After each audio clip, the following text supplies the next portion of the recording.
তোরা কি বলেছিস নারী জাতি বেদ মন্ত্র পড়বে না, তাহলে তোদের বউ মেয়েরা বেদ মন্ত্র তো জানেই না।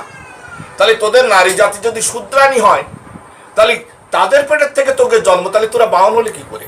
তোরা তো রামসাগর।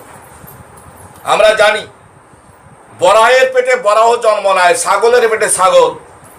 তাহলে মাতৃজাতিকে যারা শূদ্রাণী বলে অসম্মান করে, ওর পেটে তো বাহন জন্মায় না, ওর পেটে জন্মায় বরাহের বাচ্চা। চ্যালেঞ্জ আসবি, পুরোহিত দর্পণ পুড়ায় ফেল।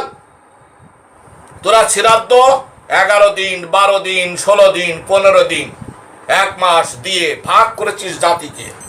নামের পরে নোংরা পদবি লাগায় ভাগ করেছিস জাতিকে। তোরা নামের পরে যে পদবি লাগাস, এইটা হচ্ছে রাজা আদিসুরের সময় গ্রামের নামে লাগায় হয়েছিস ব্রাহ্মণ। ব্রাহ্মণ মানে কি জানিস?